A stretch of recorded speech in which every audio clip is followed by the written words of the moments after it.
আজিকরে মহিলা চিকিৎসককে ধর্ষণ ও খুনের ঘটনার প্রতিবাদে সুপ্রিম শুনানির আগের রাতে রবিবার সন্ধ্যায় পাড়ায় পাড়ায় মশাল মিছিলের ডাক দিয়েছিল জুনিয়র ডাক্তারেরা। পথে নেমেছিলেন তারা, যোগ দিয়েছিলেন সাধারণ মানুষও। কলকাতার মোট 7 জায়গায় এই মিছিল হয়, যেগুলি হলো Kolkata Medical College, NRS, Calcutta National Medical College, Sagar Dutta, RG Kar এবং যাদবপুরের কেপিসি। যাদবপুরে সেই মিছিল থেকে স্লোগান উঠল কাশ্মীর মাঙ্গে আজাদি। যাদবপুরের প্রতিবাদ মিছিল থেকে এমন ঘটনার ভিডিও সোশ্যাল মিডিয়াতে ভাইরাল হতেই বিতর্ক চরম আকার নিয়েছে। দেখা গিয়েছে কেউ মোমবাতি তো কেউ হাতে মশাল নিয়ে মিছিল করছেন।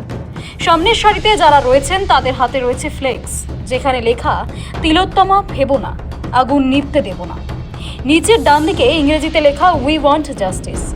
অভিযোগ, এই মিছিল থেকেই স্লোগান ওঠে কলকাতা মাঙ্গে আজাদি, আজিকর মাঙ্গে আজাদি, কাশ্মীর মাঙ্গে আজাদি।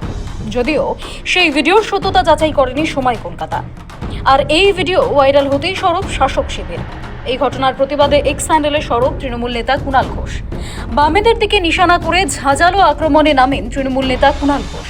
এক্স হ্যান্ডেলে তিনি লেখেন, আরজি করে ন্যায় বিচারের আন্দোলনে কাশ্মীর মাঙ্গে আজাদি স্লোগান, যাদবপুরে এরা কারা, এদের উদ্দেশ্য কি?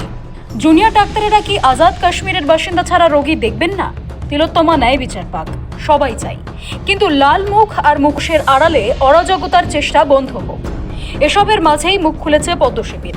মমতা বন্দ্যোপাধ্যায়ের অঙ্গুলি লেখনে এই আন্দোলনকে হাইজ্যাক করার চেষ্টা করছে কিছু অতি বামেরা। কটাক্ষ সুকান্তর।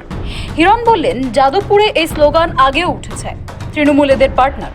এই আন্দোলনটাকে হাইজ্যাক করার চেষ্টা কিছু অতি বামেরা করছে, তো সেই উদ্দেশ্য একটাই, তারা মমতা বন্দ্যোপাধ্যায়ের অঙ্গুলি হেলনেই করছে। তারা জানে যে এই স্লোগানগুলো উঠলে পরে সাধারণ মানুষ পিছিয়ে আসবে, কারণ সাধারণ মানুষ কাশ্মীরের আজাদি চায় না। সাধারণ মানুষ ভারতবর্ষকে নিয়ে খুশি আছে।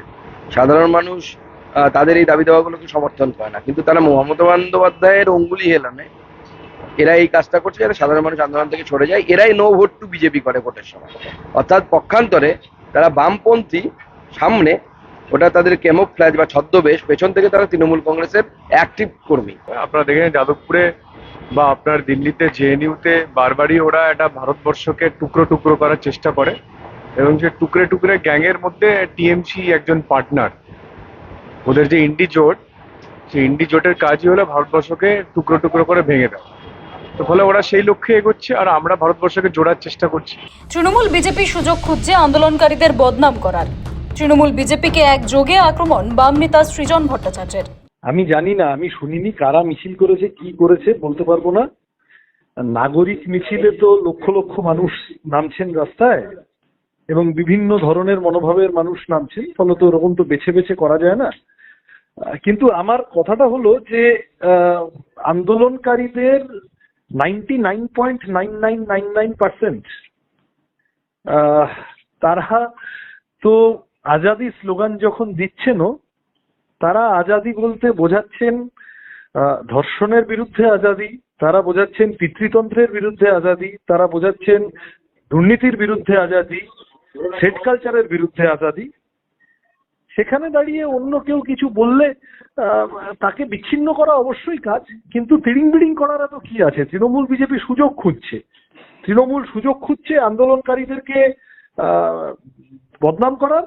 আর বিজেপি এখানে প্রচন্ড লাভঝাপ করেছিল, কলকে পায়নি, আন্দোলনকারীরা গো ব্যাক বলে দিয়েছে। সুতরাং বিজেপির এখন রাগ। বিজেপি তৃণমূল মোহন ভাগবত এসে বলে গেছে যে একই সাথে রাজ্য সরকার যা করবে আমরা পাশে থাকবো। তারপরে এই দিলীপ ঘোষ ডাক্তারদের গালাগাল দিতে শুরু করেছেন, এখন বিজেপি এইসব বলছে। কিন্তু পরিষ্কার এটা বুঝে রাখতে হবে যে আজাদি স্লোগান দিলেই খেপে ওঠার কিছু নেই। তো আজাদি মানে স্বাধীনতা চাইছি গোটা দেশ জুড়ে। যখন আজাদি স্লোগানটা ছাত্র আন্দোলন থেকে পপুলার হলো, তখন মানুষ মূল্যবৃদ্ধির বিরুদ্ধে, বেকারত্বের বিরুদ্ধে আজাদি এই জায়গা থেকে স্লোগানটা দিয়েছিল। সেখানে কেউ যদি অন্য কোনো কথা বলেও তাদের সাথে অধিকাংশ মানুষের সমর্থন থাকবে না। এটাকে কেন্দ্র করে এত লাফালাফি করার কিছু নেই। আর আমরা বামপন্থীরা আন্দোলনকারীদের সাথে যারা প্রথম দিন থেকে আছি, আমরা মনে করি কাশ্মীর ভারতের অবিচ্ছেদ্য অংশ।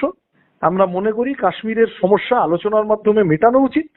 কেন্দ্রীয় সরকার যেভাবে গাজোয়ারি করছে, তাতে করে কাশ্মীরের মানুষকে আরো বিচ্ছিন্ন করা হবে। কিন্তু কোনো অবস্থাতেই কাশ্মীর ভারতের বাইরে বা কাশ্মীরকে ভারতের বাইরে পাঠিয়ে দিলে ভালো হয়, এটা আমাদের বামপন্থীদের স্ট্যান্ড পয়েন্ট নয়। এই নিয়ে আমাদের অসংখ্য ডকুমেন্ট আছে, দেখে নাও। ফলত এইসব করে খুব আসল আন্দোলনের মূল বিষয়টাকে চাপা দেওয়ার জন্য এইসব শুরু করেছে। পারবে না, এটা করে লাভ নেই। ঘটনায় প্রশ্ন তুলেছেন রাজ্যের শুভ বুদ্ধিসম্পন্ন মানুষ। তাদের প্রশ্ন, এ কেমন আন্দোলন?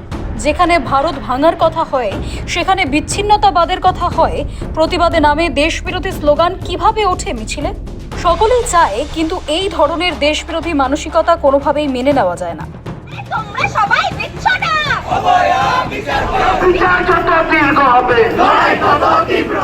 সৌভিক সানালের রিপোর্ট, সময় কলকাতা।